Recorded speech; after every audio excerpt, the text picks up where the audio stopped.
días, Honduras. Les saluda gustosamente Kimberly Espinosa. El tema a abordar en el foro, la entrevista. Obreros piden eliminar interventoras y empleo por hora al nuevo gobierno de la presidenta electa Xiomara Castro de Celaya. Me acompañan 4 distinguidos invitados esta mañana. Vamos a comenzar con Miguel Aguilar, presidente del STB. Buenos días. Gracias, licenciada Kirby, por la invitación y un gusto estar en este foro con mi amigo y compañero licenciado Genio, el licenciado Leicelar, mi compañera y amiga Irma, una luchadora social histórica en este país. Así es. Buenos días, Miguel, bienvenido. Doña Irma. Bueno, muy buenos días a todos los invitados hoy. Buenos días al pueblo hondureño.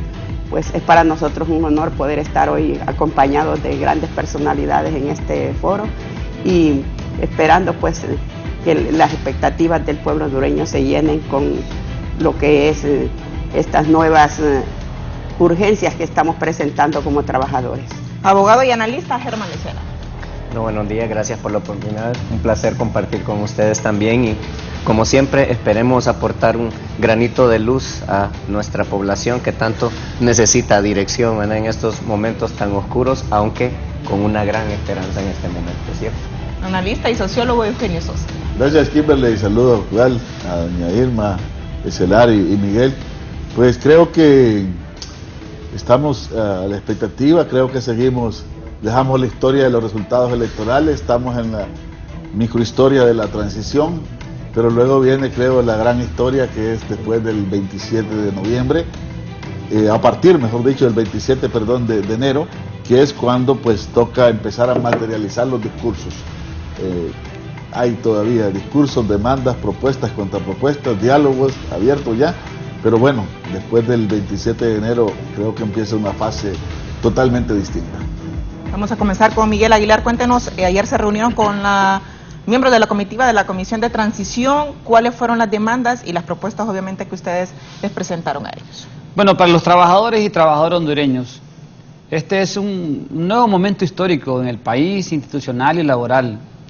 Y los trabajadores tenemos sendas expectativas después de venir resistiendo, sobreviviendo, argumentando, planteando.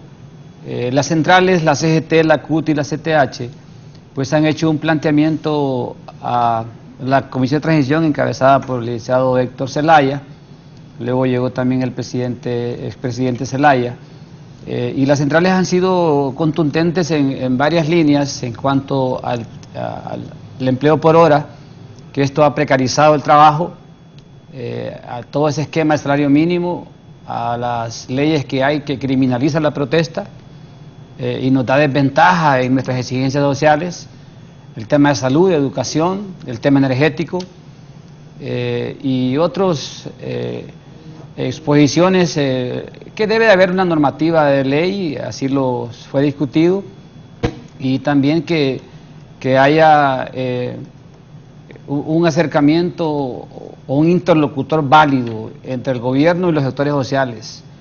Porque el problema del gobierno que finaliza es que no existieron esos interlocutores que escucharan a los trabajadores, a las trabajadoras, que escucharan al sector social.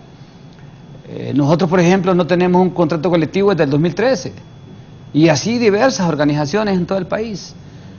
Entonces, ese interlocutor que pueda enlazar al gobierno, al ejecutivo, a la presidenta Xiomara con los sectores sociales diversos, cada quien en su área, la compañera Irma y el compañero Miguel, presidente del Citramedis en sector salud, y así los demás compañeros, nosotros el sector público, necesitamos esa aproximación y los trabajadores tenemos la capacidad de hacer propuestas sólidas, no desde hoy.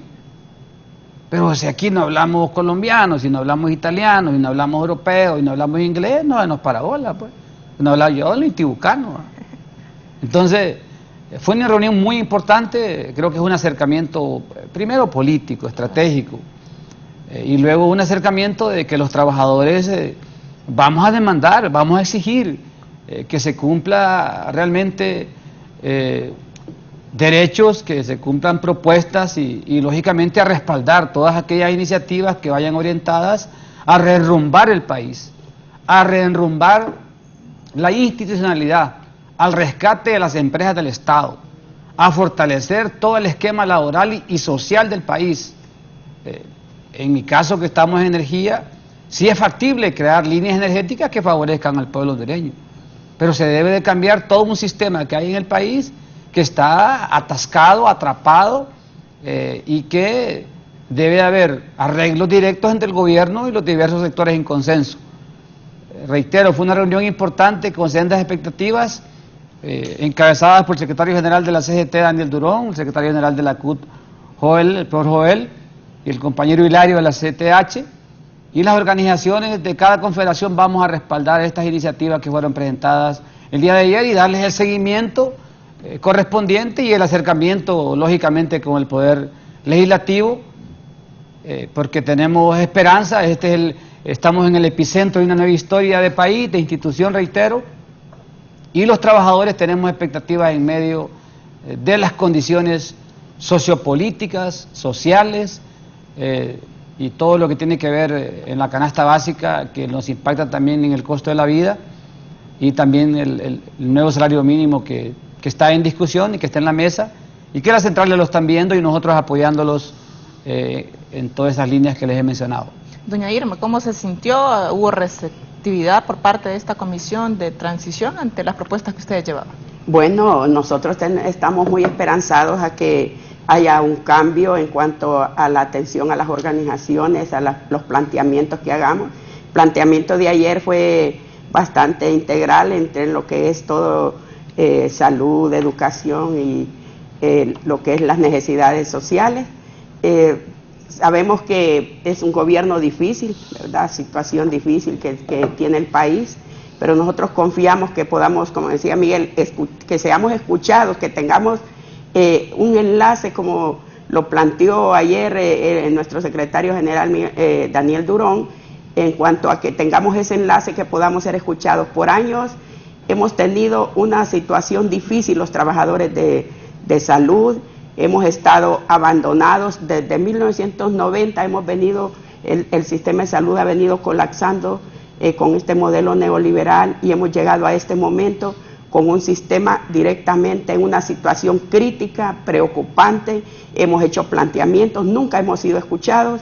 El día de ayer se presentó en ese planteamiento que sea aprobado un anteproyecto de ley, que hemos elaborado un anteproyecto de ley del Sistema Nacional de Salud. Imagínense, no tenemos una ley del sistema de salud, es algo, una situación difícil en el sistema, cuando aquí se inventan diferentes modelos, diferentes estrategias para poder atender la salud del pueblo hondureño, y eso nos ha llevado a tener tantos fallecimientos, no solo del pueblo, sino también del personal de salud, que hemos estado en estos últimos tiempos luchando contra una pandemia, y que continuamos en esto, y que esperamos pues que así como fuimos escuchados el día de ayer con este planteamiento, también se le dé seguimiento, se le dé respuesta, sean derogadas algunas leyes, ratificados algunos convenios que se presentaron en ese planteamiento, y ya las tres centrales obreras tienen el respaldo nuestro.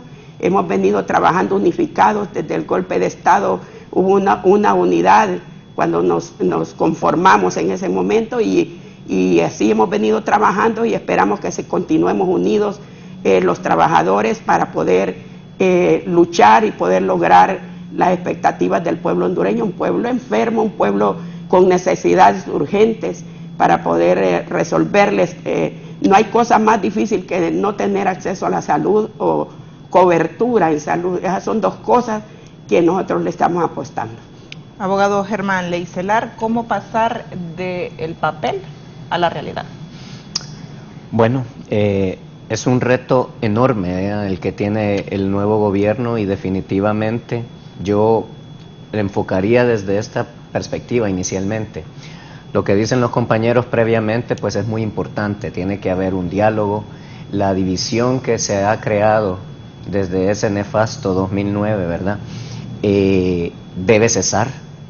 Los distintos sectores de la sociedad tienen que encontrar que, independientemente de todas las diferencias que existan, debemos trabajar todos por empujar el país en alguna dirección en donde haya desarrollo. Por ejemplo, creo que no podemos decir que no hay una macroeconomía debidamente administrada. Creo que es una de las pocas cosas rescatables que pueden haber, pero como decían los compañeros, ¿de qué me sirve una macroeconomía si no hay un derrame social de esa economía, ¿verdad? Y eso es lo que no ha ocurrido, ¿verdad? Se concentraron todos esos capitales en lugares que no llegan al beneficio de las mayorías, se quedaron una serie de sectores olvidados. Claro, no podemos olvidar corrupción, impunidad, es decir, son tantos los retos que hay, y yo lo centraría en lo siguiente: es sumamente importante que se pueda encontrar un gobierno en donde hayan entendimientos con los distintos sectores. Yo había hablado en algún momento de un gobierno de coalición nacional donde se rompan todas esas fronteras, donde lleguen las personas pensantes, las personas adecuadas a los puestos, que esa es una parte bien complicada que tuvo el gobierno saliente en su último periodo, donde se vio que había muchas personas que llegaban al gobierno pero que parecían no tener el talento necesario para dirigir algunas cosas. Entonces, bien, estamos ante un momento histórico, y lo fundamental es que la historia se escribe con grandes hombres en grandes momentos, pero porque tomaron las decisiones correctas, ¿verdad? Porque tenemos grandes personalidades en el mundo que estaban en el momento correcto, pero hicieron lo incorrecto y se hicieron igual de famosos, pero por hacer lo negativo, ¿verdad? Esperemos que no sea este el caso, y estoy de acuerdo con lo que se dice: la comunicación, el diálogo es fundamental, pero el país, además de eso, necesita encontrar nuevos paradigmas, nuevas direcciones en las cosas. Voy a poner un ejemplo y lo pongo en la mesa solo para enriquecer la discusión. Yo, como abogado laboralista, veo, por ejemplo, ese ciclo del salario mínimo como una cosa que no funciona más, que tiene que ser superada. ¿Por qué? Porque estamos aprobando un salario mínimo que dolorosamente solo beneficia posiblemente a un 15, un 20% de la población oficial del sector de la economía, porque realmente la gran mayoría de las empresas no pagan ese salario mínimo, y el primero que está en deuda con el salario mínimo es el Estado mismo. Entonces, ¿qué sucede? Cada vez que se aprueba un nuevo salario mínimo, lo único que se genera es una vorágine de aumento de precios y una serie de cosas que va automáticamente afectando a toda la sociedad, cuando realmente en principio solo se benefició a un 20% de la población.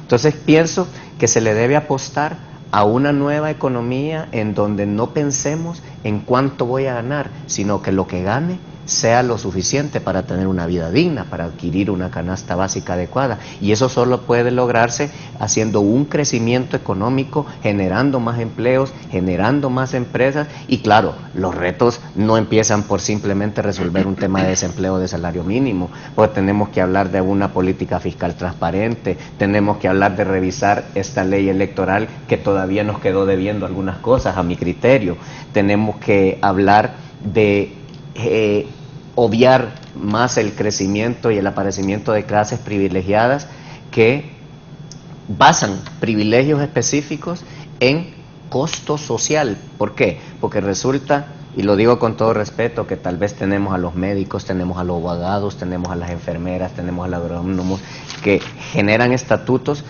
pero lamentablemente esos beneficios se chupan, por decir de alguna manera, los recursos que deberían derramarse en todo un desarrollo social, y eso no puede continuar.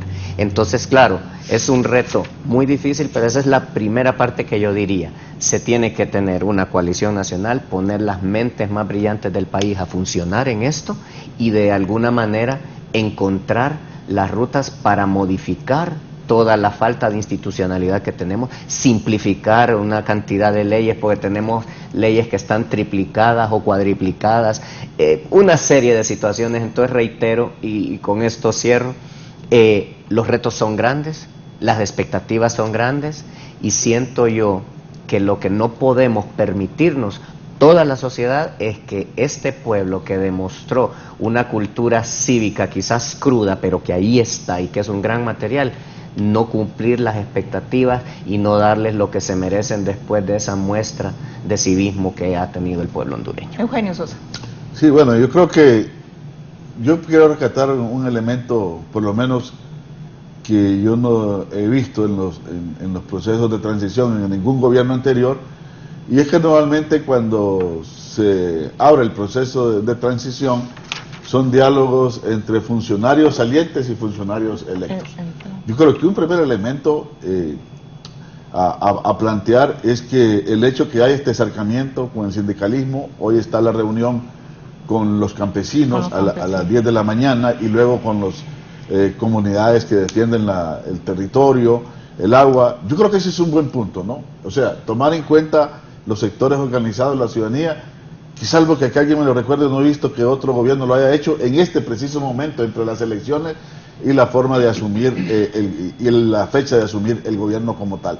Algunos gobiernos, como el del expresidente Maduro, el expresidente José Manuel Zelaya Rosales, hicieron procesos de diálogo a mediados casi de sus gobiernos, con ya una serie de dificultades y con enormes problemas para volverlos vinculantes. Entonces creo que esto es un buen elemento por el carácter de un gobierno abierto, ¿no? Que ojalá se vaya avanzando y consolidando. Ahora, yo quisiera colocar otra lista, y son los problemas globales de país en la relación capital-trabajo, que es la relación fundamental. Miren, hay elementos que no podemos soslayar y tenemos que ver las demandas planteadas en ese contexto, ¿no?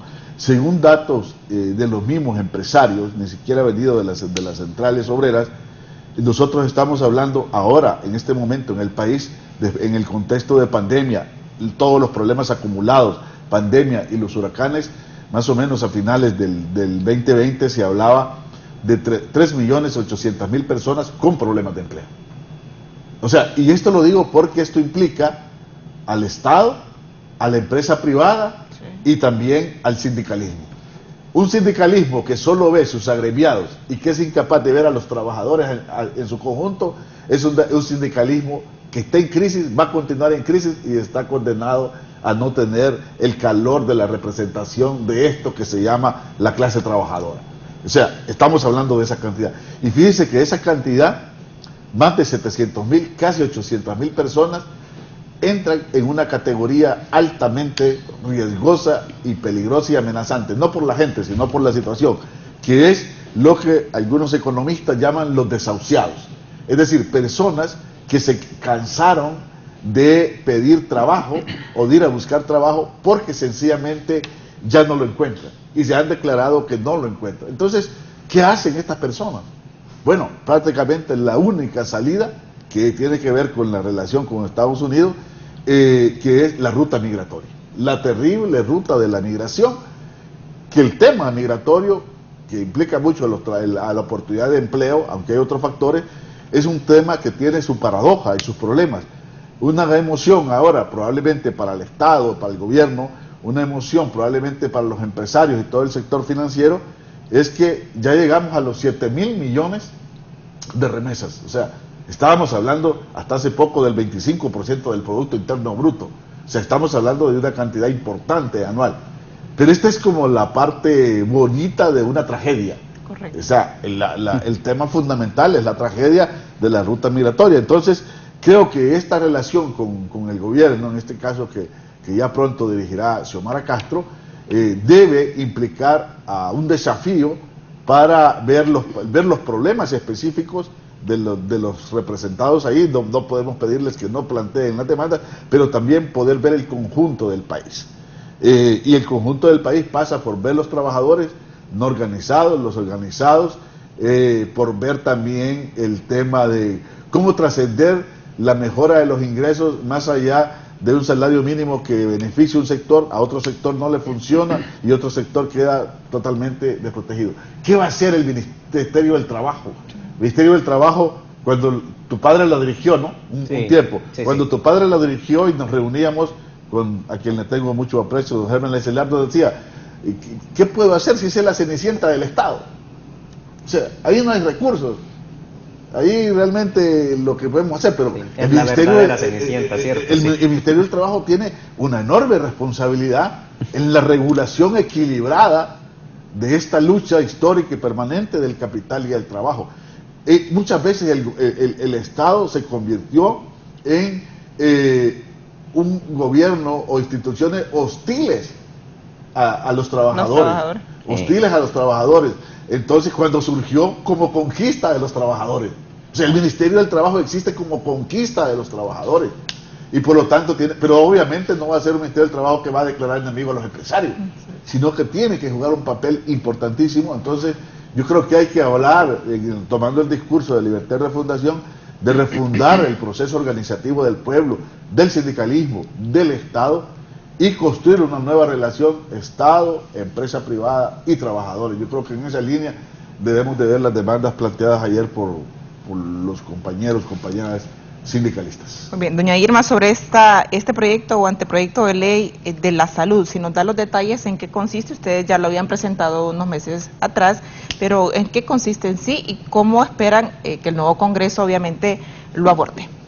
Bueno, nosotros en este anteproyecto del Sistema Nacional de Salud, desde el 2012 lo venimos trabajando con técnicos, tanto nacionales e internacionales. Hemos trabajado conjuntamente con la OPS últimamente revisando el anteproyecto y ya lo tenemos listo. Es un anteproyecto que le estamos apostando a la atención primaria en salud y también a lo que es para que la población tenga acceso y tenga cobertura a la salud, porque en este momento, si usted va a los pueblos, puede haber un centro de salud, pero no cubre todas las necesidades que tiene la población y eso nos crea grandes problemas. En otras áreas no hay acceso.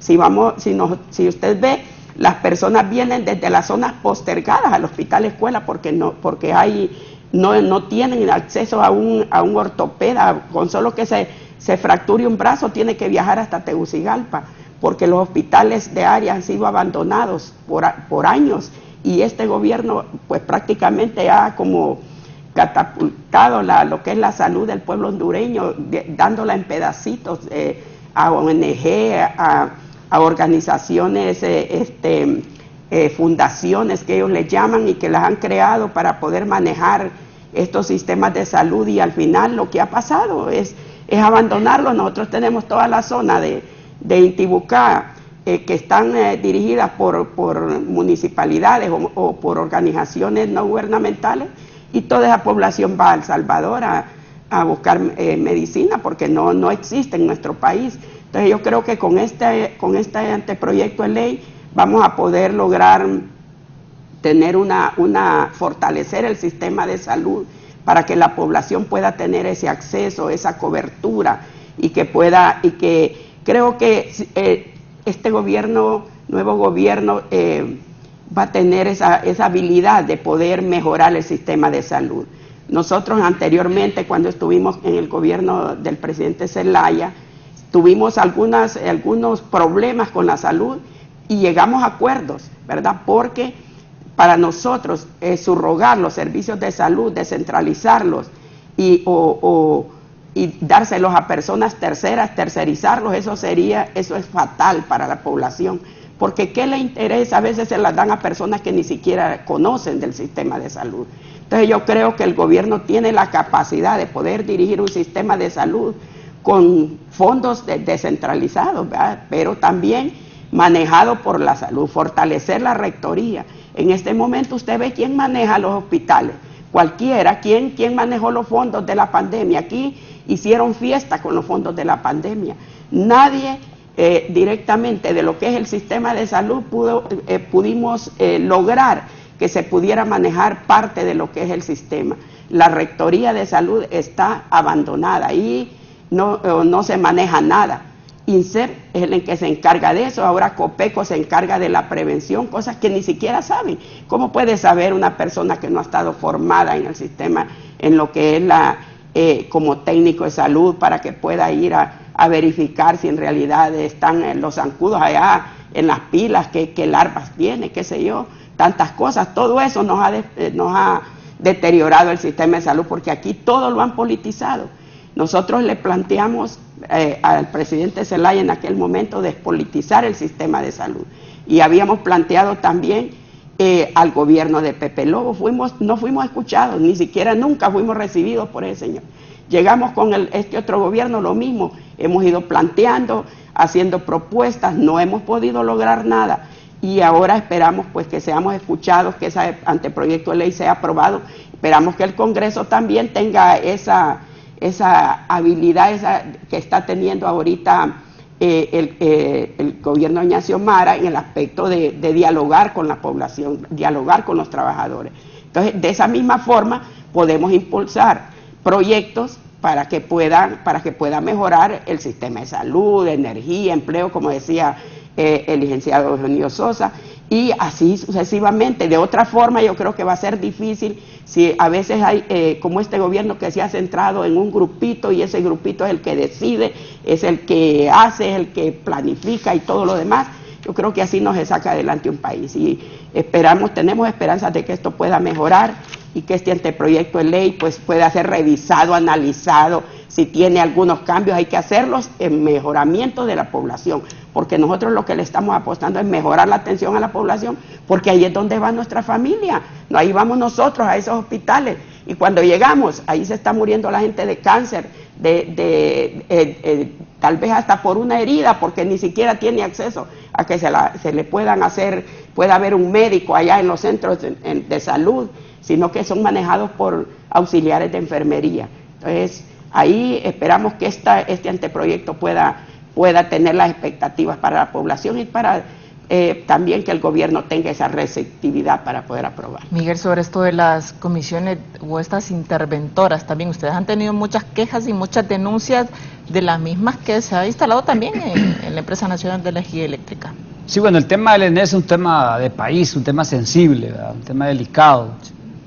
Pero antes quería referirme rapidito a lo que decía el licenciado Lecelar y el licenciado Eugenio, porque sin duda ayer también los secretarios generales le solicitaron a la Comisión de Transición que bajo lo que dice el licenciado Eugenio, el Ministerio del Trabajo es una conquista de los trabajadores.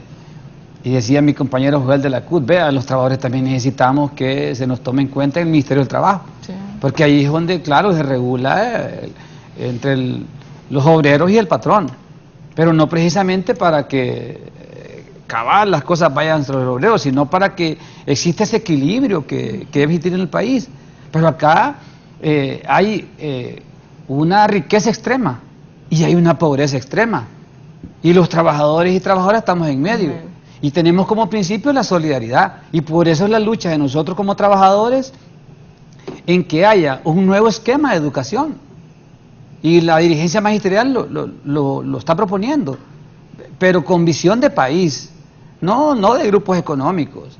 Que haya toda una estrategia de salud. Si había dinero para comprar hospitales, para comprar hospitales móviles, ¿cómo no había dinero para potencializar los hospitales actuales en el país? Esa es una muestra. Sí, en el caso de energía, nosotros desde el 2013 venimos planteando un plan de rescate institucional, pero el problema es que acá el modelo actual de la aprobación de cada contrato y que va a que se opere en el ENE es impagable. Entonces la institución no es sostenible.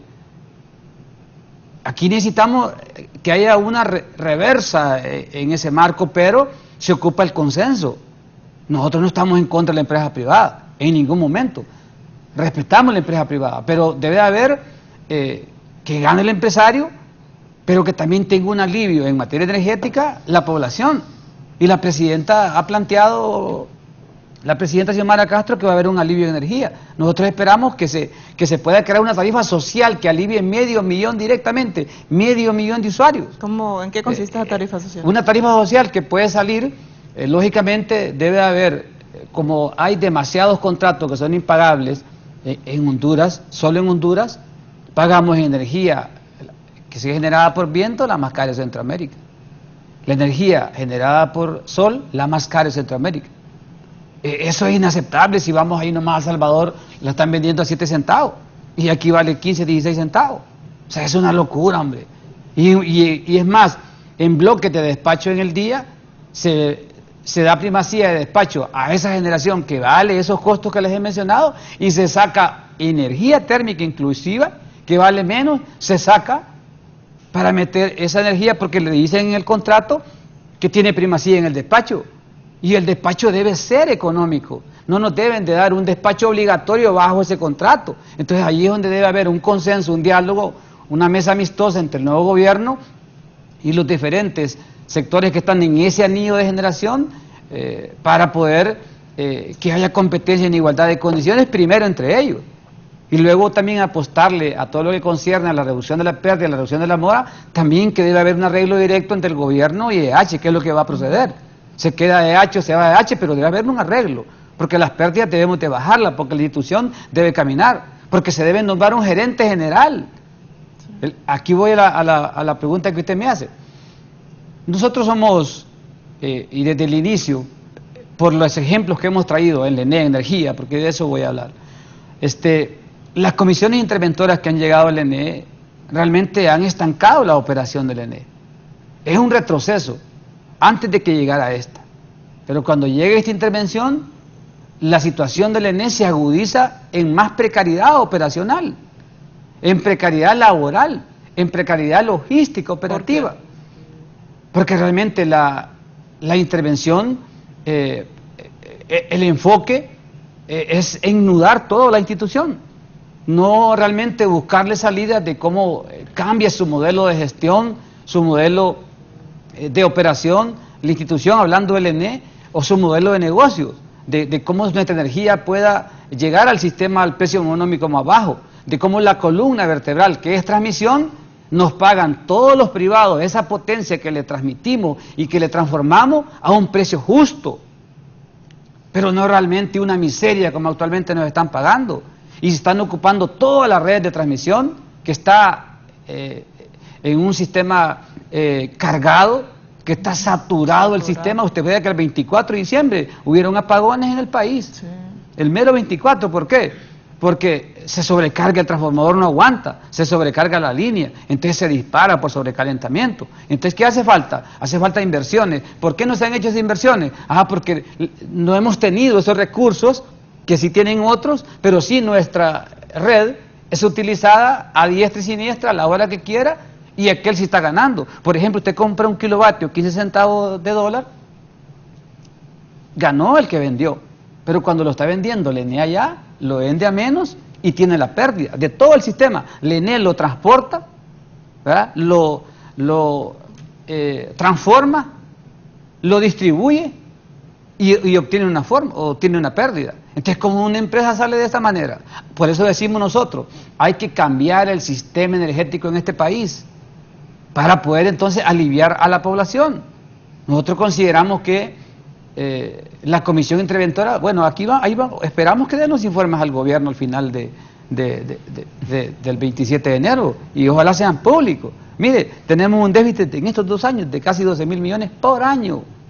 Eso le dice a usted que es una mala gestión, una mala administración, pero realmente ¿cómo se ocurre intervenir la ENE donde la decisión de cómo la empresa camina es tomar grandes decisiones, pero de raíz, porque es que son integrales, no son realmente puntuales, son integrales. Y acá también consideramos nosotros, en el marco de esta intervención, las violaciones a los derechos de los trabajadores. El hilo se rompe por lo más delgado, amigos panelistas, y lo más delgado somos los trabajadores, y el apuntalamiento es a los trabajadores. Entonces, ¿qué es lo que hemos hecho nosotros? Es resistir, sostenernos y ver el mecanismo cómo, en medio de los espacios que nos dan todos los medios, plantear alternativas de cómo la empresa sale adelante. El fortalecimiento de la transmisión es clave como seguridad del Estado. El que la energía estatal esté en el sistema es clave porque eso a usted le crea un equilibrio tarifario. En el que la distribución tenga esa calidad de servicio y que llegue al usuario a un más bajo costo, crea un alivio social del que habla el licenciado Genio. Porque nosotros, las organizaciones, por eso peleamos. Peleamos porque la población tenga un precio de 1 kilowatt justo, que tenga una lectura real, no ficticia, que realmente tenga esa calidad de servicio eléctrico.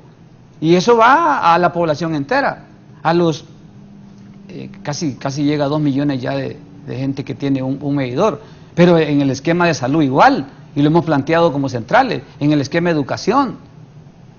Nosotros realmente creemos que sí se puede, pero debe haber voluntad política del Poder Ejecutivo, no ficticia, sino real, llevar a la mesa a los grupos de generación, a EH, a quien corresponde en materia eléctrica, llevar a los que están en educación, en salud, y sentarlos a la mesa, porque lo que aspiramos es a un nuevo país, a un nuevo orden social en Honduras. que, como dijo el licenciado Lecelar, el gobierno dice que sale muy bien en la macroeconomía, pero esa macroeconomía debe de bajar a la microeconomía, debe bajar a la sociedad, debe bajar a aquella mujer y a aquel hombre de a pie, que busca su salario a diario, o que sobrevive con una comida al día, si es que la consigue. Nosotros, gracias a Dios, tenemos un empleo, pero hay gente que se levanta en la mañana buscando que sobrevivir, hombre. Entonces aquí, en energía, por ejemplo, se ve reflejado de que mucha gente paga la energía y no come, o come y no paga la energía. Entonces, la dimensión del costo de un kilovatio en Honduras es demasiado alto. Y aquí debe haber colaboración de los grupos económicos de generación, hombre, por el bien del país. Si históricamente Honduras, la población ha venido pagando un kilowatt a como se lo han querido vender, o a como, no como se lo han querido vender, a como se lo ha aprobado en un contrato el Congreso Nacional. Y aparte de eso, en cada pliego de condiciones de los PPA, les da exquisitas exoneraciones, es un tajo. Entonces, así como no, hombre. Y la institución, hace falta logística, herramientas, hace falta equipamiento, los sistemas regionales abandonados, los trabajadores en precariedad laboral. Eso nos deja la intervención. Por eso le decimos respetuosamente a la presidenta Xiomara Castro, nombre un gerente general con un equipo, no importa que sea técnico o no técnico, pero que tenga la visión de cómo una institución sale adelante con una ruta trazada de país en energía. Si se puede, hombre. Sí, claro que sí se puede. Y con una estrategia, un andamiaje técnico en todo el país, respaldado por los trabajadores, porque hay que ordenar la casa primero, que es la ENE, hay que ordenarla, hay que volver a esa calidad total desde la gerencia general, hay que volver a un acercamiento con los trabajadores. Hay un divorcio total de la Comisión Interventora con los trabajadores por todos los hechos acontecidos, al contrario, más bien hay una conspiración desde ahí.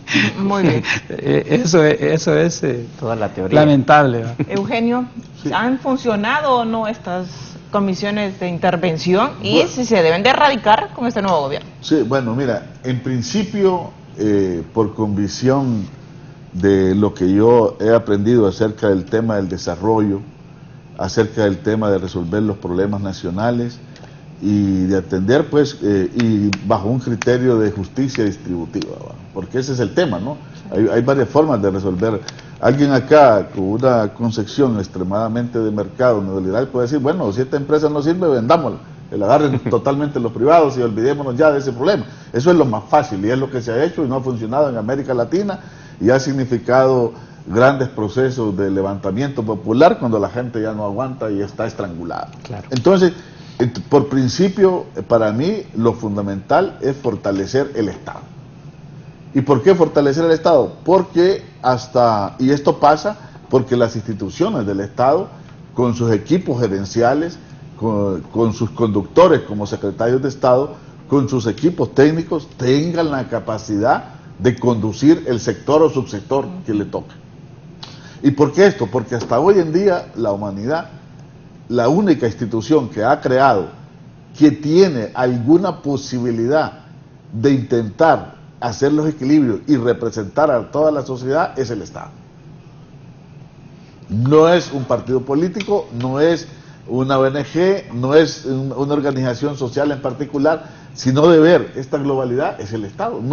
Es la institución más compleja, más completa y con mayores capacidades técnicas que se tiene en el mundo. Lo otro, una empresa siempre va a buscar hacer negocio. Entonces, en principio, no hay que ir por la tercerización, ni por instituciones, ONGs, ni por interventoras. Ahora, en algún momento, creo que probablemente las interventoras pudieron haber cumplido un rol, pero es un rol que debería haber estado claramente planteado temporal. Claro, es como Bueno, hasta la del Seguro Social, que es eterna. Sí, esa se volvió eterna, pero no solo esa, miren el tema, Ya digo algo ahí. el tema de la depuración policial también. ¿Va? ¿Cómo va a ser que siempre va a tener un agente externo? Ya el tema de la ENE también es un tema, ha pasado por muchas interventoras la ENE, ¿no? Sí. Por una cantidad permanente, no la misma, pero sí varias. Entonces, no, hay que ir a fortalecer el Estado. Yo creo que este diálogo que se ha iniciado tiene que ser, bueno, ahora han tenido un acercamiento global como trabajadores y sindicalizados y como gobierno. Pero esta es una etapa, la capa, digamos, superficial, amplia. Atender el problema significa un diálogo focalizado. Todos los actores involucrados en el tema energético, que tienen capacidad de tomar decisiones y que tienen poder, digamos, de alguna manera, incluyendo los que tienen poder económico, que se benefician de ello, con el sindicato, que debería ser no solo representación salarial, sino representar al pueblo en su conjunto, que son los que consumimos la energía y que pagamos la energía, tiene que llegarse a una salida de realmente de producción eficiente, de producción moderna y de garantía de distribución, de que esto llegue como un bien importante. Aquí se habla, mire, casi todos los días estamos escuchando el famoso discurso del emprendedurismo, que hay que emprender. La pregunta es, ¿qué posibilidades hay de emprender cuando hay mala energía eléctrica o hay carencia de energía eléctrica en algunos sectores, o que no tienen ese derecho a tener ese bien público, ese servicio? Entonces ahí tiene que trabajarse eso. Lo mismo el sector salud, que ha planteado aquí doña Irma.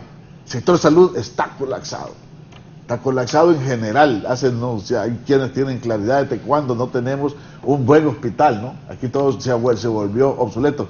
Algunos dicen que casi desde la cruzada de el doctor Aguilar Paz, ¿verdad? Sí. Prácticamente, que creo que fue el que construyó este gran hospital escuela, que fue como una maravilla para el momento, si ahí se olvidó todo. Entonces el sector salud hay que ir también. Pero nuevamente un desafío para el Estado y para el sindicalismo, de representar no solo estas demandas y contrastados, sino la gente que llega a dormir ahí.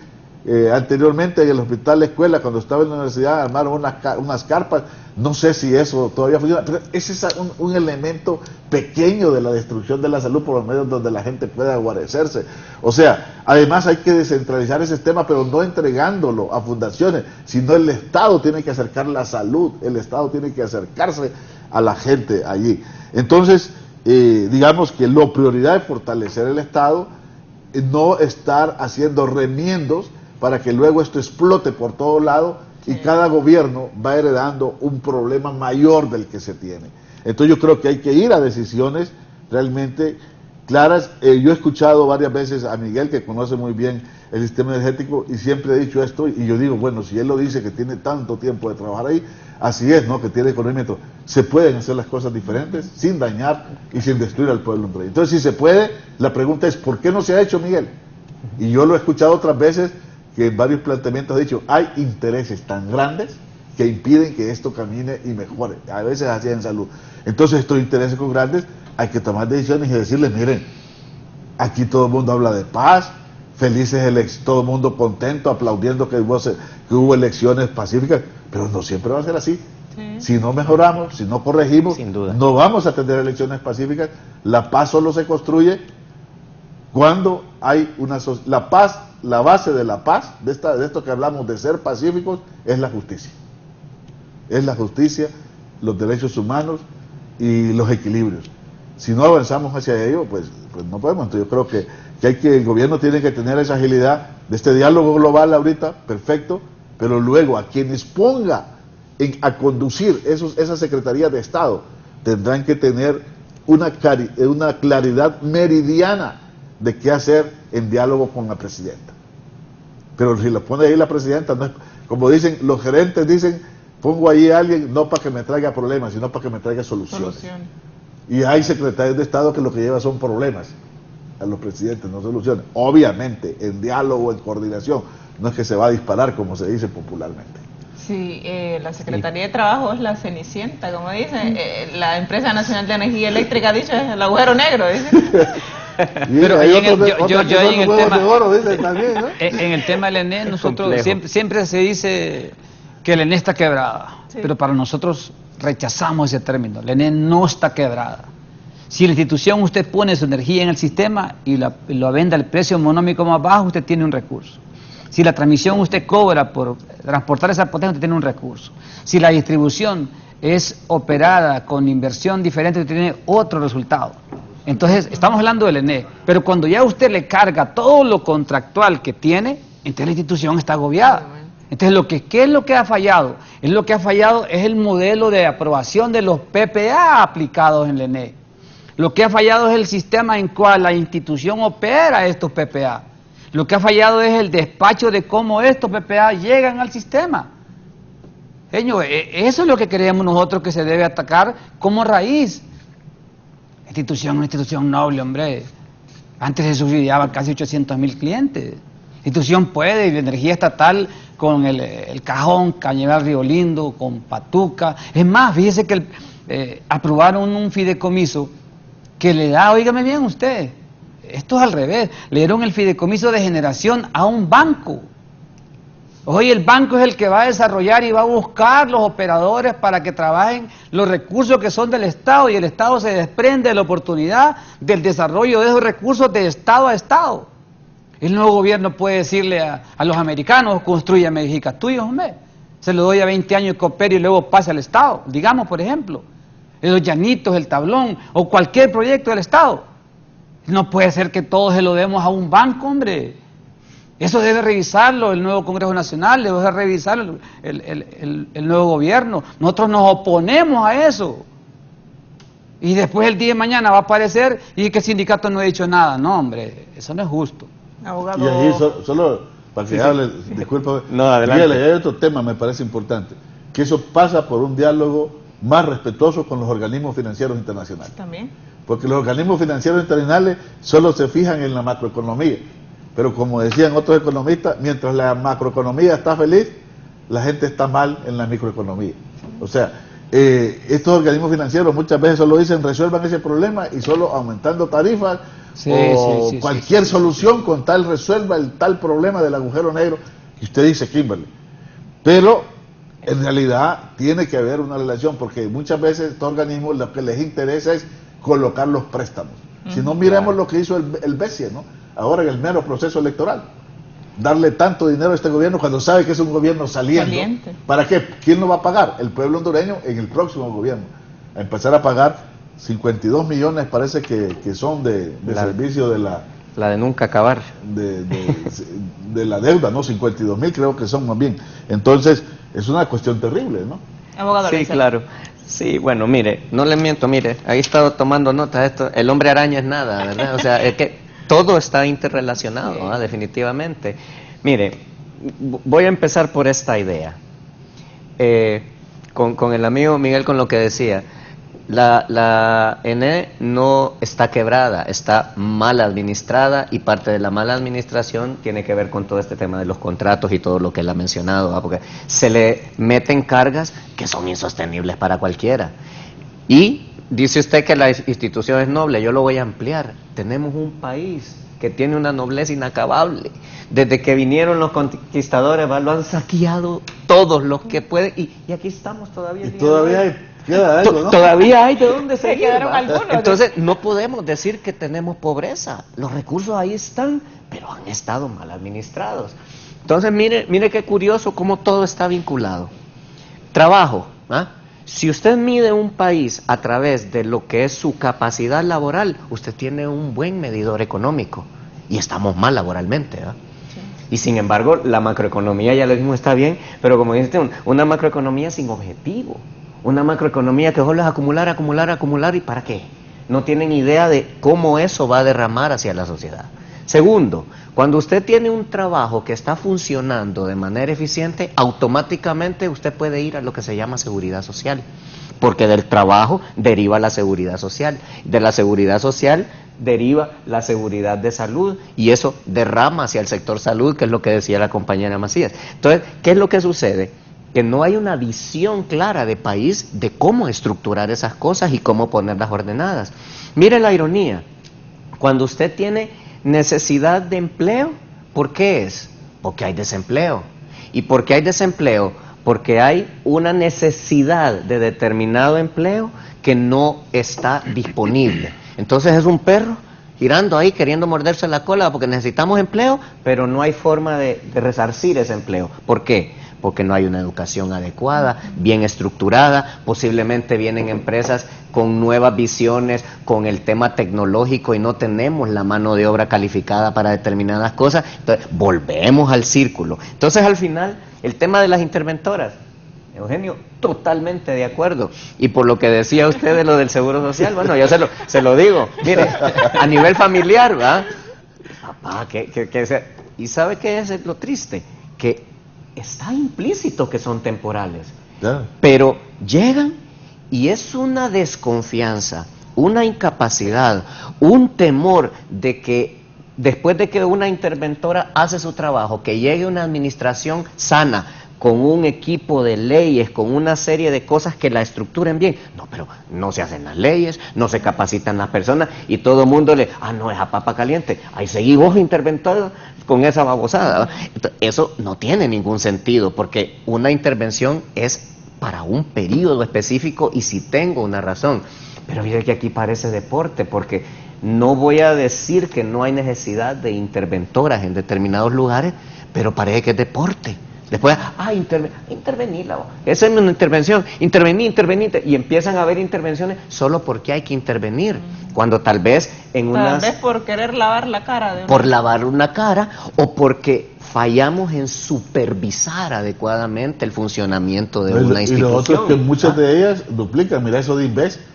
¿Cómo se inventó a todo el tema de inversiones habiendo instituciones como el INSEP, como todo? Así es. O sea, si el INSEP no funciona, pues que hay que hacer algo. Mire, se duplica, se triplica, se cuadriplican funciones de Creo que cosas. todavía Y está eso, la interventora de Inves, ¿o no?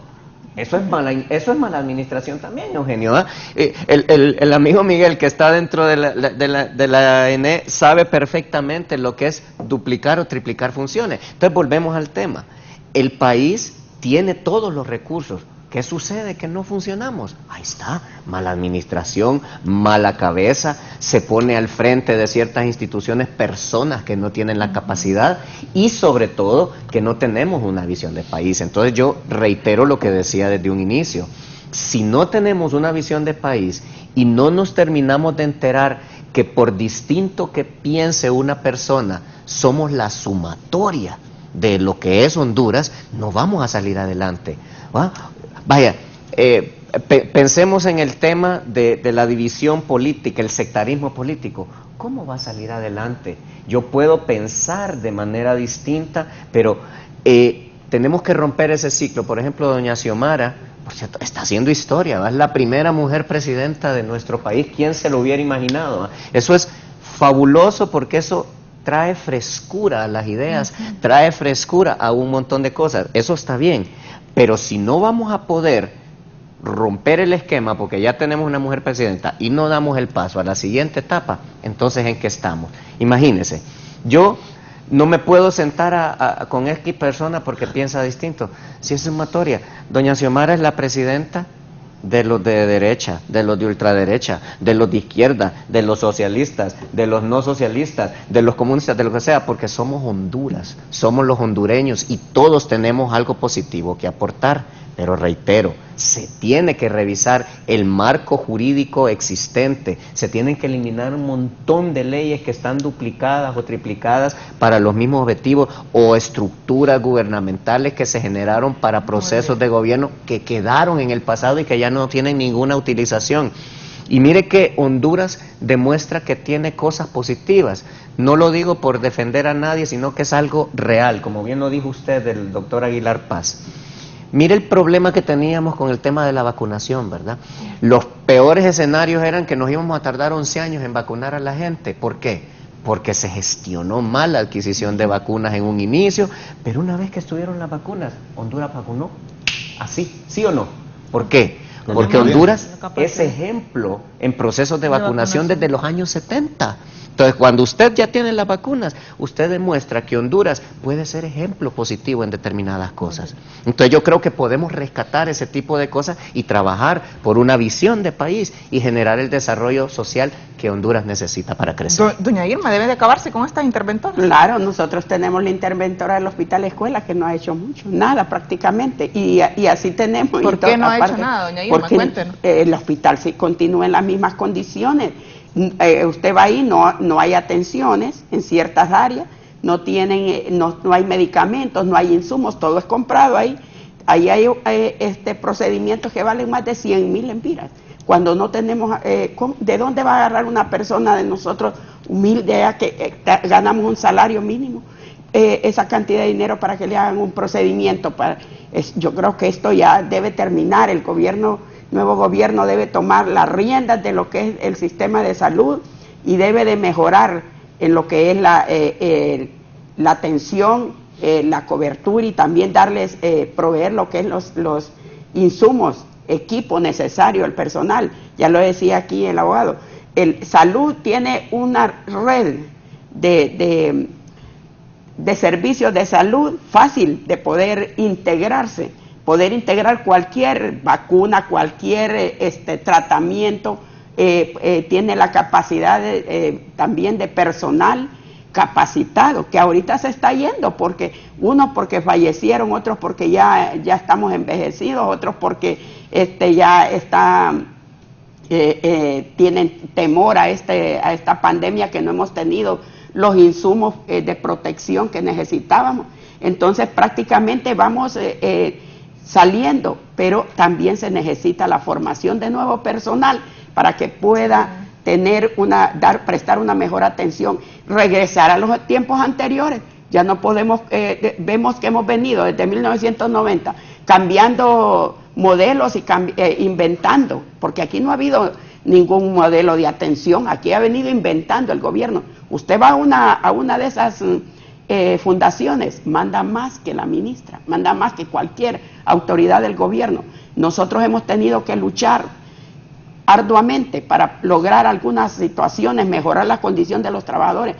Vienen, subrogan el servicio con la fundación lo subroga con otro, y así van saqueando el Estado. Entonces yo creo que es el momento de que se le ponga atención al sistema de salud y ya no lo vean como la gallinita de los huevos de oro, que le venden los medicamentos caros, que los medicamentos de harina y todo eso, sino que se le dé la atención que merece la población. El presidente Zelaya le dijo ayer en la asamblea que estábamos, y con las peticiones de los obreros, hombres y mujeres, dijo el presidente Zelaya cuando miró el documento: bueno, ustedes quieren que... ustedes vieron que a mí me llevaron en pijama a Costa Rica, dijo. Quieren también que se lleven a la presidenta Xiomara, dijo, a Panamá, ¿verdad? Sí, entonces, nosotros no queremos eso como hondureños, hombre, que vuelva a pasar todo ese episodio. Estuve preso 3 veces en el golpe. Yo me recuerdo que el licenciado Genio hacían análisis en la universidad y aprendía mucho de esos análisis sociopolíticos del país, sí. Pero lo que nosotros aspiramos es... Estuvimos con el sindicato de Miguel en algún momento. Sí, en la universidad. Sí. Pero lo que aspiramos los trabajadores de las centrales es a ese consenso entre el gobierno, entre el capital y el trabajo, para ver ese horizonte que es el país y caminar y trazar esa montaña de decisiones y de acciones que se deben tomar por el bien de Honduras. Porque reitero, la aspiración que tenemos bajo este nuevo epicentro institucional es la fortaleza de la institucionalidad, es la fortaleza social. Hoy van a reunión con los campesinos y vamos a hacer al final todo un andamiaje social, pues. Un solo bloque. Un solo bloque, así como se acordó en reuniones pasadas. Pero nosotros esperamos que el nuevo gobierno trace líneas sociales, como lo decía el licenciado Genio, que vaya al pueblo, pero que aquí debe haber colaboración de todos estos grupos económicos, respetándoles sus contratos, pero abriendo la mesa a una discusión amistosa, porque no se puede seguir en esta forma. No pueden seguir divorciados. Se habla también de la reducción del aparato estatal, obviamente para eficientar el mismo gobierno. Pero, ¿qué es lo que opinan mis panelistas? Va a ser todo después de la pausa. Perfecto.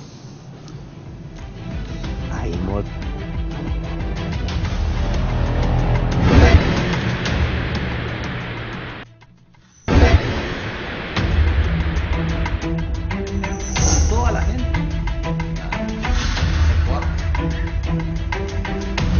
Continuamos con más del foro La Entrevista. Este tema: obreros piden eliminar interventoras y el empleo por hora al nuevo gobierno, y también están otras demandas. Se habla de eficientar, obviamente, la gestión administrativa pública. Y entre esto está, según lo que han manifestado algunos sectores, Eugenio, la reducción del aparato estatal. Se habla que viene la escoba en este nuevo gobierno y hay cierto temor por algunos empleados públicos, pero en algunos casos sí es necesario, obviamente, no duplicar o triplicar funciones de una persona que puede hacerlas. Sí, hay una pregunta que introdujo la política neoliberal y la gran pregunta es ¿cuánto Estado necesitamos? Sí. ¿Verdad? Entonces, yo creo que necesitamos el Estado necesario. O sea, tiene que haber evaluaciones serias de no crear puestos ficticios, porque el problema es que ante el enorme desempleo, la gente ve un nuevo gobierno como ahora la oportunidad, aunque solo sea temporal, de 4 años, de otros, ahora los otros a la llanura. Chamberismo político. Sí, entonces, porque no hay oportunidades para el desarrollo de otros espacios laborales, ¿no? Pero bueno, yo creo que tiene que haber cuando se habla, si se toma en serio la palabra de refundación del Estado, es realmente revisar sus misiones. Mire, hay un andamiaje jurídico atravesado en la mayoría de los sectores, contradictorio, no se ha podido ordenar. Esa debería ser una labor que debe surgir del Congreso en conexión con las instituciones del Ejecutivo. Vi que el Congreso se especifica en aprobar y derogar leyes de manera a veces sostenida hasta en diarrea legislativa, como se le ha llamado. ¿Cuándo ha visto usted que del Congreso surja una comisión que diga vamos a ordenar jurídicamente tal sector salud, porque hay una cantidad de leyes de duplicidad, contradictorio, y que más bien unos dan derechos mientras otros los quitan? ¿Sabe qué? Aquella famosa colita que aprendieron de los abogados, que hacen una ley y luego todo lo que se oponga a esta ley, yo no sé si todavía lo ponen, queda derogado. O sea, y se va a construir la bolsa al final, pero al final ahí quedan esas leyes, porque esas leyes en realidad tienen vigencia, claro. Muchas veces son constitucionales. Entonces necesitamos un Estado. ¿Y qué significa un Estado necesario? Bueno, en principio un Estado eficiente, un Estado que tenga claridad qué es lo que quiere hacer por el país, en cada institución, que tiene clara su misión de desarrollo, de construcción de justicia, de contribución, porque el Estado no hace el desarrollo económico, y ahí los empresarios tienen razón, pero contribuye al desarrollo económico, genera una cuestión. El Estado busca los equilibrios y genera, o sea, nunca vamos a poder trabajar todos en el Estado para resolver el problema. En la propuesta de las centrales va el estado de bienestar, claro, de equilibrios. pero eso hay que conceptualizarlo, y el Estado debe ser como la gran brújula de conducción de la sociedad. Pero hay un tema, esto pasa porque los sectores, las élites políticas entiendan qué es lo que representan. Y aquí es donde le decía Kimberly y Irma y Miguel, que quiero retomar un punto, ¿no? Y es que cuando alguien es funcionario, y esto parece una cosa tan sencilla, tantas veces dicha, pero poco practicada, que no somos funcionarios de un partido político cuando alguien ya asume una función, o no es funcionario, asume el Estado. Y me llama la atención, aquí sin nada personal para don Luis Redondo, que en un documento, yo no lo he podido leer, pero entendí que fue ya lanzado en las redes y en los medios, habiéndome llegado, donde dice, bueno, yo voy a cumplir todo el mandato porque represento la voluntad de 1.700.000. No, esa voluntad es pequeñita para la que realmente tiene la voluntad del pueblo hondureño, porque el pueblo hondureño ha aceptado quien conduzca el país, aunque no haya votado por él. Además, los que votaron aún son una parte todavía pequeña para lo que es el conglomerado de la sociedad hondureña, que somos con los que están en el extranjero, que no tuvieron ni participación política, somos ya los 10 millones. Porque hay que el Congreso, aunque no voten los niños y los jóvenes menores de 18 años, también los tiene que representar. Niños que tienen que tener vacuna, que no pueden seguir encerrados en sus casas. Es un servidor público, atrofiados en las casas, porque los papás tienen a veces también que salir y quedan ahí con sus computadoras y realmente interactuando más con instrumentos tecnológicos o con mediaciones tecnológicas, que lo que importa para esa edad de 5 años a 10 años, a 12 años, la relación personal cara a cara, eso construye humanidad, construye valores, construye solidaridades. Por eso tenemos que regresar a la escuela, que ese es otro tema que se va a abordar mañana, creo, con los maestros. También. Entonces, necesitamos que entiendan quienes están hoy, sobre todo en el Congreso, que no representan 1.700.000. Así es. Representan a la sociedad hondureña, A la hondureñidad representan al completa. pueblo hondureño, representan a la hondureñidad, representan a los 10 millones, representan al más de millón que está en el exterior, que no votó, que solo votaron 6.000 más o menos. No, ¿cómo va a ser que van a representar 6.000 en el extranjero? Hay que ampliar la cabeza.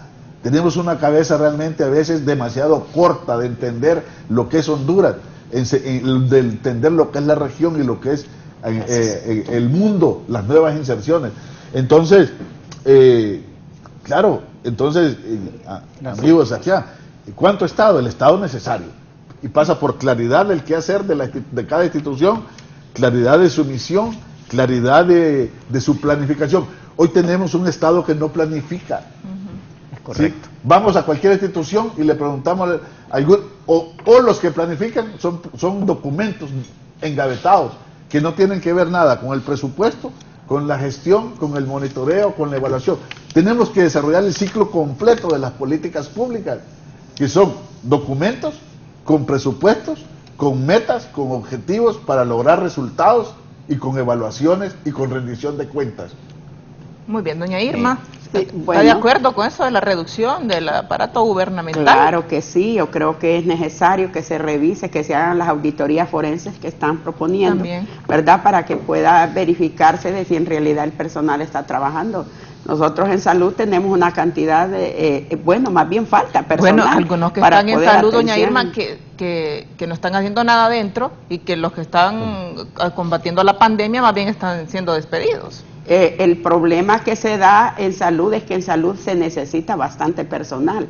Desde 1990 se vino reduciendo el personal y hemos llegado a un momento donde prácticamente el salud sobrevive con personal por contrato. Y eso nos ha perjudicado porque han habido gobiernos que cuando llegan a hacer la barrida y entonces hay que volver a formar a ese personal. Salud, casi siempre el personal es insuficiente todavía, comparado con una estrategia de atención primaria en salud que se debe trabajar en las zonas postergadas, en los barrios y colonias, y eso más bien va a necesitar más personal. Depende de la estrategia que tenga este gobierno para poder implementar. Nosotros creemos que es la mejor estrategia para poder mejorar la atención en salud.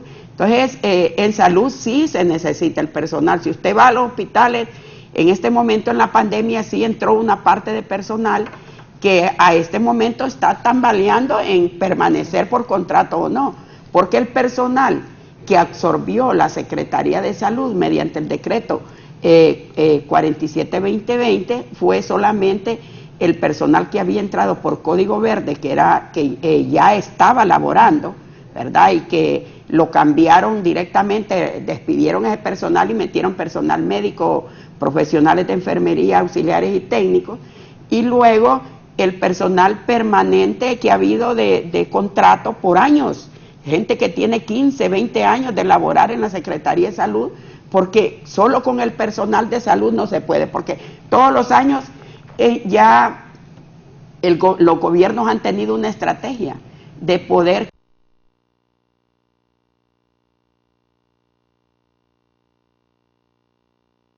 solamente sobreviviendo con personal por contrato. Entonces, ese personal suma un promedio de 10.900 compañeros, que son los que han venido laborando y que están ahí, ¿verdad? Que han estado ahí y saludan desde el inicio. Yo puedo pensar de los años 80, teníamos un promedio casi de 30.000 trabajadores, pero ya en este momento permanentes usted podríamos llegar a algunos 15.000 con los que han ingresado.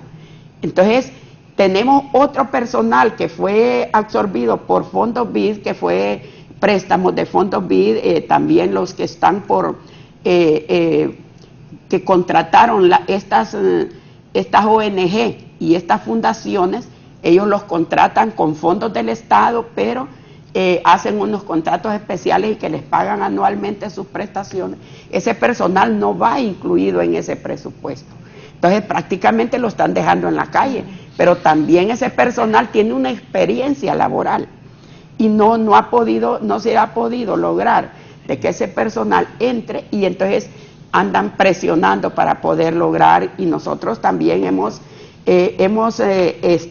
luchado para que este personal pueda ingresar, y claro, debe de hacerse una auditoría forense para ver en qué áreas estamos sobrecargados con personal, pero yo creo que tal vez por a fines políticos pueden haber algún porcentaje pequeño que esté en algunas oficinas, pero de ahí la mayoría del personal es de atención en salud, y prácticamente es urgente de que se mejore, que se contrate el personal, que se le dé la estabilidad laboral que se le ofreció en la pandemia, pero que no lo cumplieron, ni lo están cumpliendo en este momento. Solo dicen que están agilizando los nombramientos. Hemos hecho acciones con los compañeros, pero no hemos sido escuchados porque el gobierno se ha centrado en que este es un proceso que iba a ser, no iba a ser de un solo, sino que poco a poco, que ellos a lo mejor pensaban que volvían al gobierno y iban a seguir con lo mismo, ¿verdad? Entonces, pero sí, nosotros vamos a defender el personal que labora en salud y que creemos que está desempeñando la función que para lo cual fue nombrado, porque sí hace falta personal en salud, y nosotros ya tenemos esa experiencia que cada 4 años hemos tenido que ir capacitando el personal, porque no es porque una persona tenga un título de médico, de profesional de enfermería, auxiliar de enfermería o técnico o personal administrativo, que ya llega y lo sabe todo en el sistema de salud. El sistema de salud necesita aprender muchas cosas después de que ya se formó en las universidades, llega a aprender ahí. Por eso hacen un año de servicio social. Muchas veces no los contratan porque no son afines políticos de los que están en el. Nosotros hemos logrado a veces que se puedan ingresar.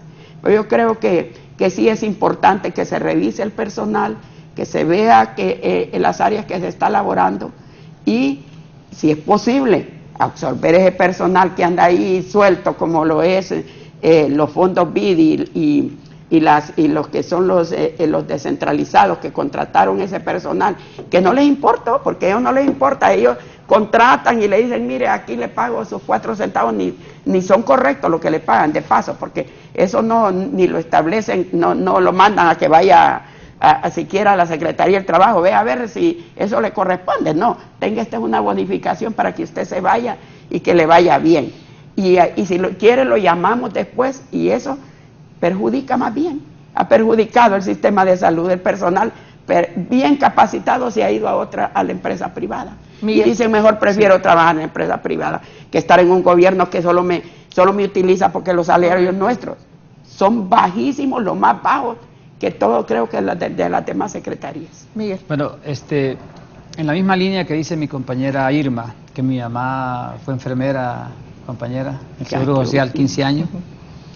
Las organizaciones tenemos hombres y mujeres con pluralidad de pensamientos políticos.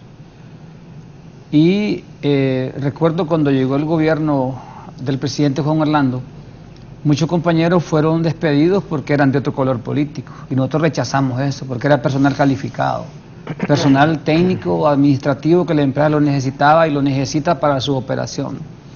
Igual en este momento haremos lo mismo, que es la obligación de nosotros como organizaciones defender los derechos de las y los trabajadores, independientemente qué color político sea, siempre y cuando tenga su función. Que no sea un puesto ficticio, como lo decía también el abogado Leicelar, pero los trabajadores también tienen derechos, y lo que aplica en el marco del derecho favorece al trabajador. Entonces, sí es importante hacer una auditoría bajo el manual de puestos y funciones en las diferentes áreas. Le necesita personal técnico en generación, en transmisión y en alguna área de distribución. Pero estamos atentos a lo que pueden ir por delante, y todo aquel compañero y compañera que tenga sus funciones, incluidos muchos ejecutivos que hacen una buena labor en la empresa, y hay otros ejecutivos que se lo van a cobrar. Entonces, esos son los que se debe revisar primero, de verdad, que son los grandes salarios, no a los que están en escala baja, que tienen un salario para sobrevivir. Hay mucho que remar en este tema laboral, y nosotros pues estamos listos para defender a todo hombre y mujer que está dentro de la institución trabajando y haciendo su mejor esfuerzo a diario para que esta empresa camine. Muy bien, abogado Leicelar, el combate a la corrupción también debe ser uno de los pilares, y ya lo ha mencionado la presidenta electa, Xiomara Castro, porque también hay que sacar todo ese cáncer del aparato gubernamental. Sí, claro, es fundamental el tema que lo mencioné hace un rato, el tema de la impunidad, que es terrible, ¿verdad? O sea, la corrupción no se puede pelear si no hay una lucha contra la impunidad.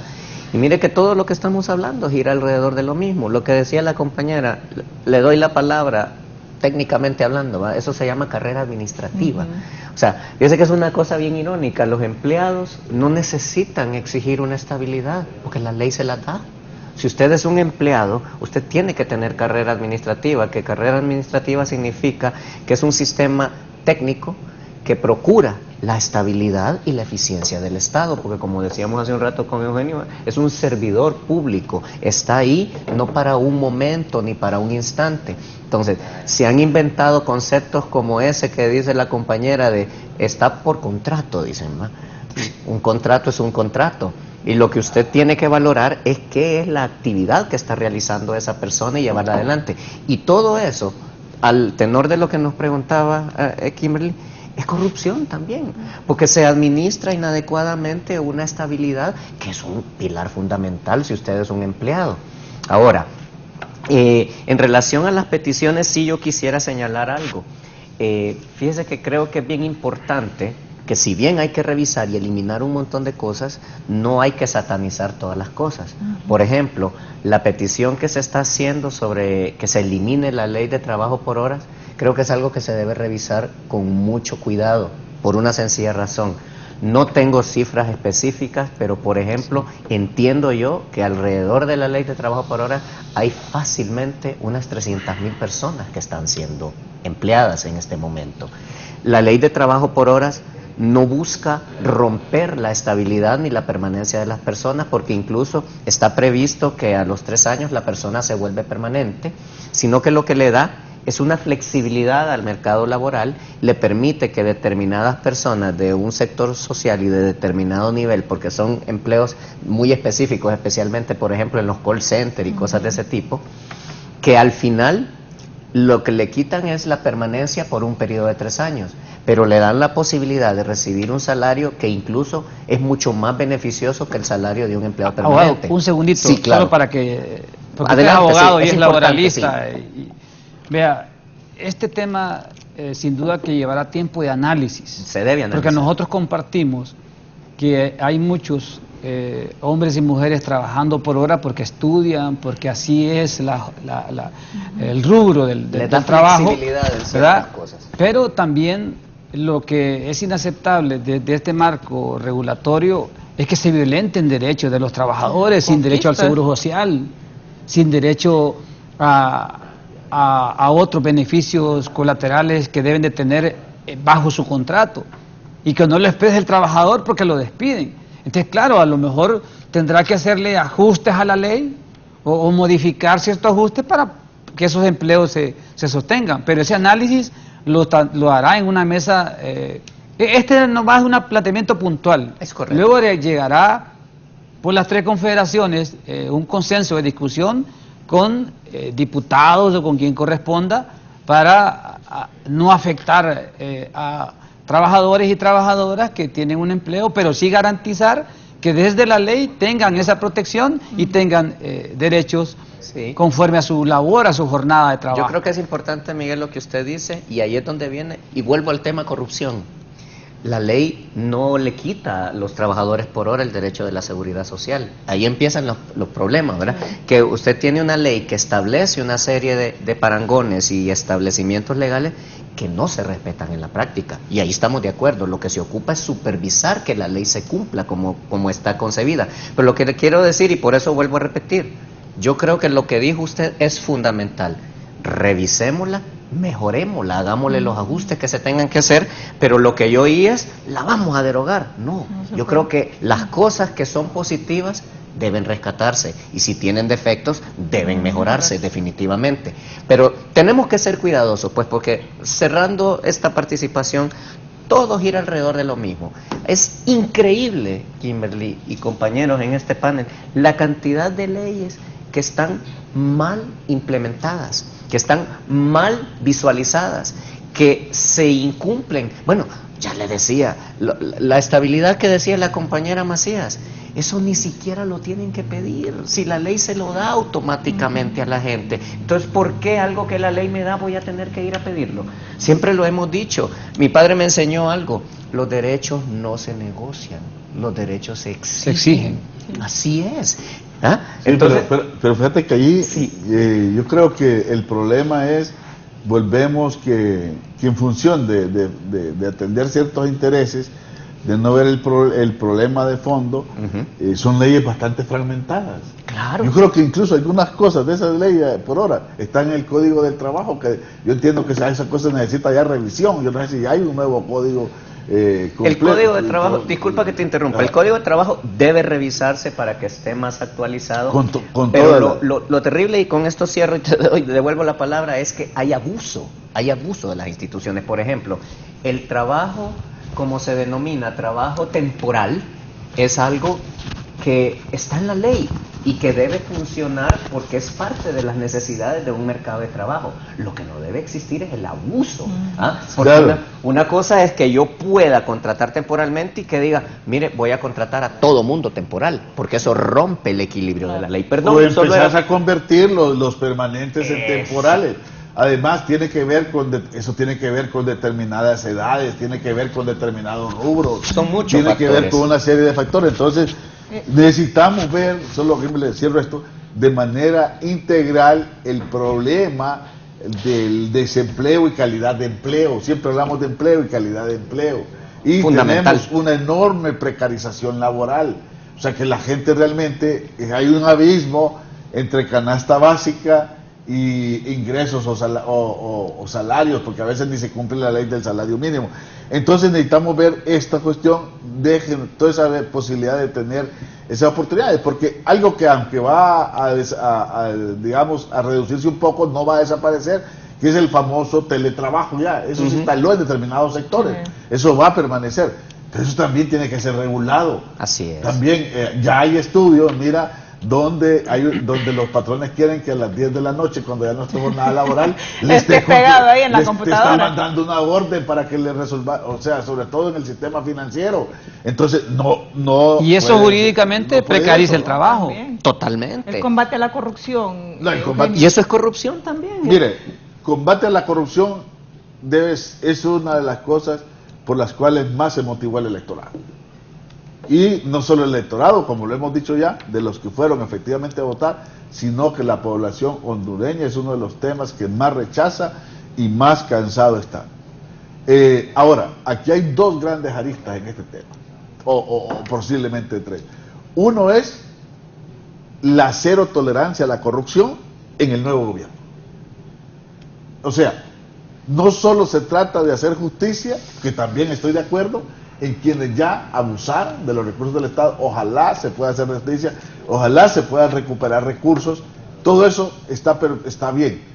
Pero el otro tema es cero corrupción en el nuevo gobierno, o por lo menos cero tolerancia a la corrupción. No, la corrupción no va a desaparecer al 100%. Aspiremos a la tolerancia. Yo creo sí. que una voluntad férrea, No hay varita mágica. no hay varita mágica, pero una voluntad férrea porque recordemos que el Ejecutivo es el que más posibilidades tiene de tener un mandato directo, tiene un poder de decir a un secretario de Estado, por ser empleado de confianza, te tengo hasta aquí, te tengo hasta acá, y tiene toda esa libertad que en otras esferas es mucho más difícil. Claro. Yo creo que una voluntad férrea de esto es que cuando un funcionario, porque aquí hay que decir que la impunidad en la corrupción es de altos funcionarios. Sí. Si hay corrupción, la gente dice la corrupción de que se llevó una jeringa, del que se llevó una resma de papel, sí, claro que hay que combatirla a nivel de mando intermedio, pero la gran corrupción viene esa que se promueve desde arriba verticalmente. Claro. Entonces yo creo que una voluntad de cualquier presidente, presidenta ahora, Xiomara Castro, es que cuando un funcionario de alto nivel se encuentra involucrado en escándalos de corrupción o de crimen organizado, inmediatamente tiene que pedirle que se ponga a disposición de la justicia y cesar en sus funciones, por lo menos temporalmente mientras se le investiga para que permita la investigación, o radical y totalmente si el caso lo amerita. Pero yo creo que lo que no puede permitir es que se vaya construyendo una nueva red de corrupción a partir de nuevos funcionarios. No estoy diciendo que están en eso o que van hacia eso, solo que un Estado solo puede, una sociedad y un Estado solo puede corregir la corrupción cuando castiga y hace justicia. Pero hay que crear la cultura, perdón. Sí. Hay que crear la cultura, claro. Porque vaya, yo aspiraría, no sé si ustedes saben, va de un funcionario, creo que fue en Suecia, que lo destituyeron porque había gastado $30 de más en una cuestión que no... Pero aspirar a eso está muy lejos, ¿verdad? Y pero se puede hacer. Se puede hacer, por supuesto. Claro, el otro detalle, y aquí, amigo, es que los funcionarios aquí están hasta el gorro, como se dice popularmente, de señalamientos y nunca renuncian. Y andan tranquilos. Así es. Andan con un cinismo. Eso es bien importante. Y vienen a estos sets en los cuales estamos a defender, casi a defender la impunidad. Ahí les voy a contar una anécdota. Bien, vamos a la pausa. Ya regresamos con el periodo de conclusiones en el foro, la entrevista.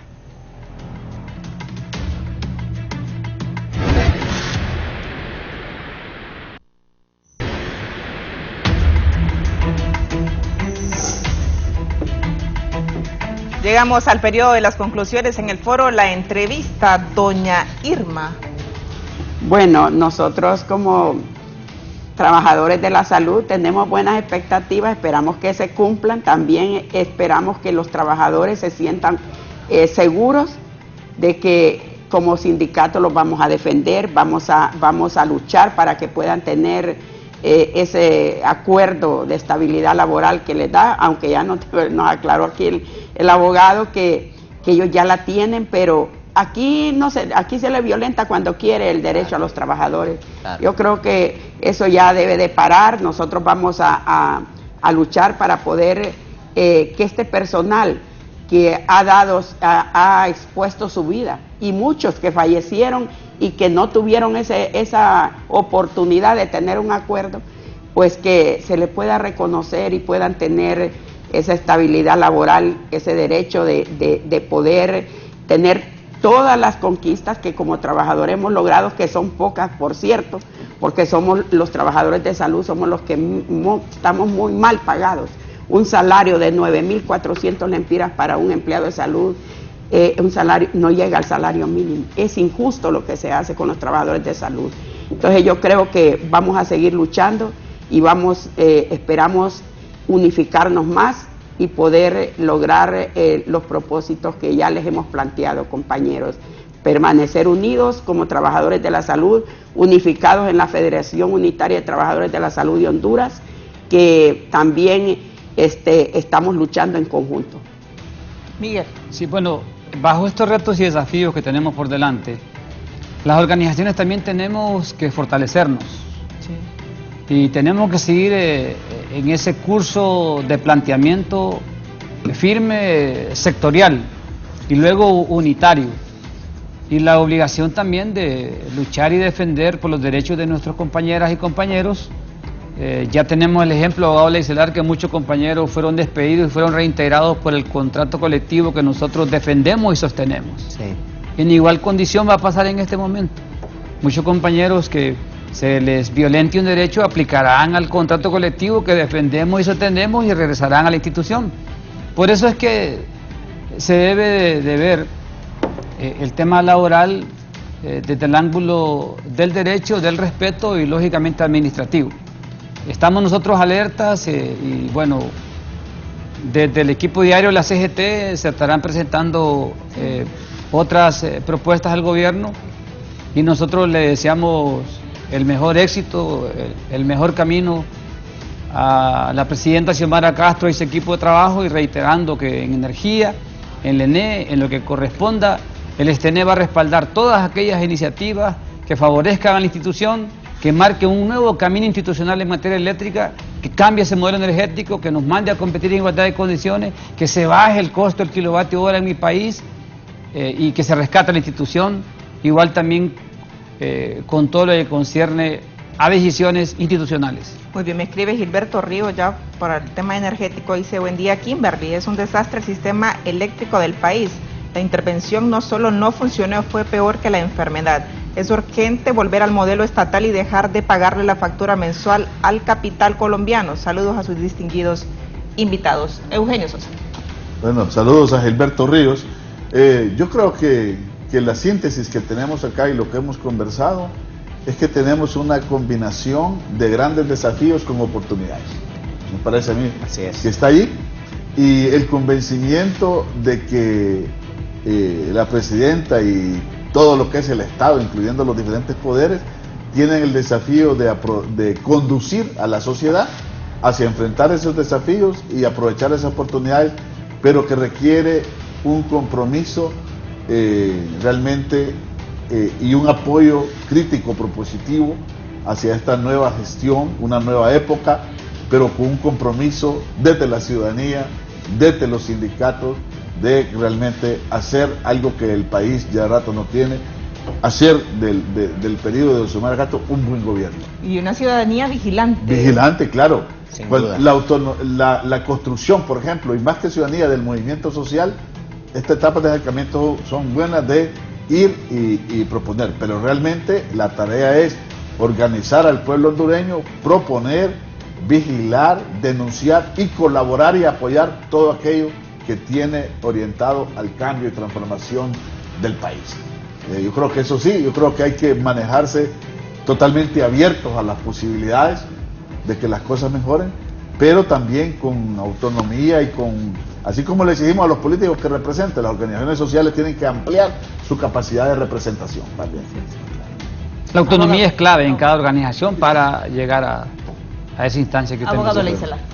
Bien, definitivamente una época de retos, ¿no? Como lo dice Eugenio, pero la crisis tiene ese gran beneficio que saca lo mejor de las personas si estamos dispuestas. Creo que el reto fundamental del tema de la corrupción y la impunidad está en lograr separar a todos esos malos hondureños que se han enquistado en posiciones donde manipulan todo.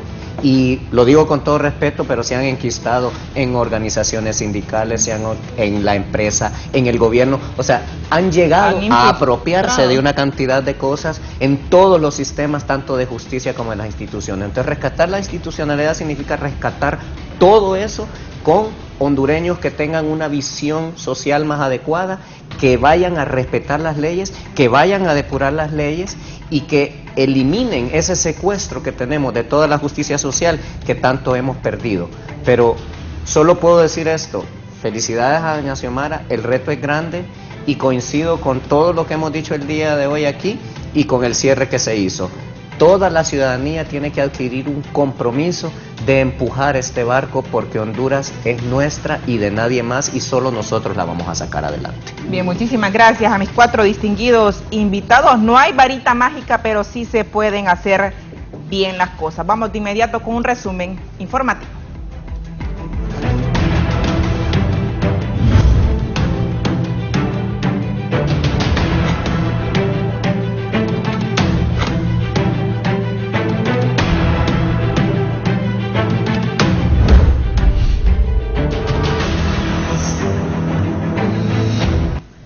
Bien, nuestro compañero Víctor Valladares nos manifiesta que el magisterio urge retorno a clases presenciales a partir del próximo año. Adelante con usted.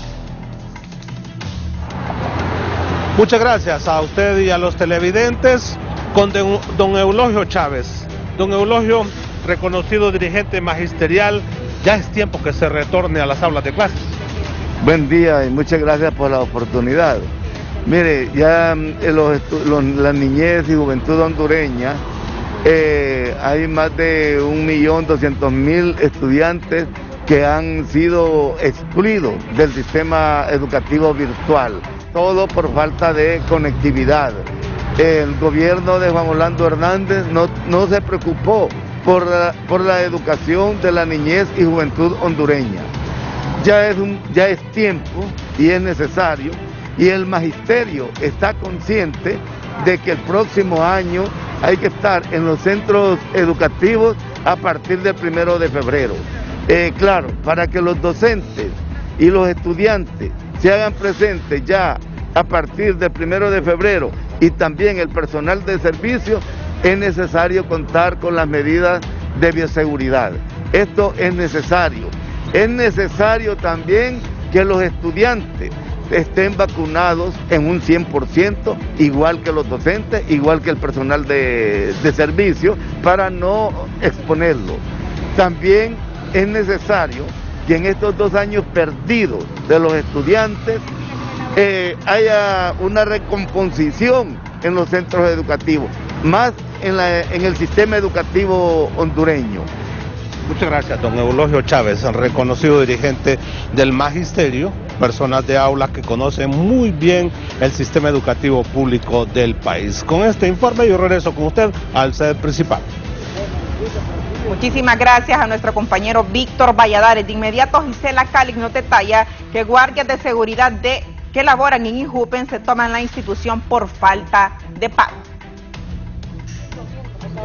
Así es, buen día, Kimberly, y a los televidentes de la entrevista. Una jornada de protesta se ha realizado esta mañana aquí en las instalaciones de INJUPEN por parte de guardias de seguridad. Ellos están exigiendo que se les pague su 13º mes. Joven, si nos explica cuál es su petición. Lo único que exigimos nosotros es el pago de diciembre y el aguinaldo, pero que esta vez nos den el aguinaldo completo. También exigimos la liquidación porque el 30 de enero se terminó el contrato con INJUPEN de esta empresa y a nosotros no nos han liquidado todavía. Se suponía que era año a año, pero ya llevamos 3 años y todavía no nos han resuelto nada. Entonces por eso es la protesta de hoy, porque también exigimos que nos paguen completo. A los de terrenos le dan el 25% de lo que es el aguinaldo, a nosotros nos dan el 50%, pero INJUPEN lo da al 100% para que nos den a nosotros. Y ellos no son legales con nosotros porque nunca nos han dado completo. Es lo único que exigimos, que nos liquiden el aguinaldo y lo que es el pago de este mes. ¿Cuántos son los afectados? Somos 90 empleados de SGS. Bien, muchas gracias. Eso es lo que ocurre a esta hora de la mañana aquí en las instalaciones de INJUPEN cuando estos guardias de seguridad de esta compañía que prestan servicio a esta institución se han tomado las instalaciones de este lugar. Con este reporte yo vuelvo con ustedes al set principal. Buenos días. Suman y siguen las protestas por diversos sectores. Gracias, Gisela Calix. Fallece mujer embarazada por sospechas de COVID-19 en San Pedro Sula, nos detalla nuestra compañera Chirrey Martínez.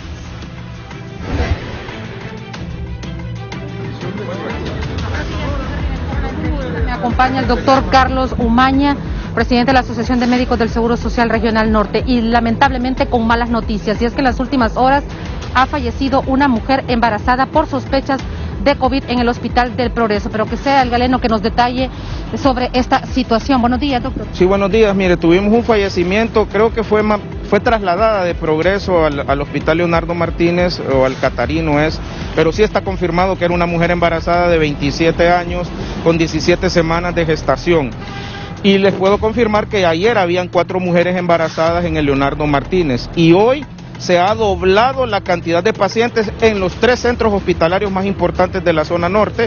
Catarino está con 21 pacientes, Leonardo Martínez con 11 y el Seguro Social con 11, después de no tener ningún paciente. O sea, sin duda alguna estamos al inicio de una nueva ola de COVID-19 y con mucha preocupación. Solamente un centro triaje que ya reporta 64% de atenciones en ascenso y con la unidad de estabilización de la municipalidad desmantelada y su equipo donado al Hospital Mario Catarino Rivas. Al ritmo que vamos, en 7 días se van a llenar los hospitales de la zona norte del país y quizás el único que tiene una envergadura importante es el del Seguro Social, que ese sí tiene 200 camas que en cualquier momento se pueden activar. Así que muy preocupante la situación para la Secretaría de Salud para las próximas 2 semanas con esta explosión de contagios que sin duda alguna es Omicron, porque no habíamos tenido durante la pandemia que en cuestión de 7 días o menos ya prácticamente hayamos doblado la cantidad de pacientes que se tenían normalmente. Muchísimas gracias al doctor Carlos Umaña detallándonos sobre esta lamentable situación, y es que hay un colapso sanitario que se está ya asomando y que lamentablemente si las autoridades pues no interfieren, esto pues podría causar gran caos. De momento yo retorno con ustedes. Buenos días. Muchísimas gracias a Shirley Martínez. La explosión de casos de COVID-19 hay que seguirse cuidando con todas las medidas de bioseguridad. Llegamos al final del foro La Entrevista. Gracias por su sintonía.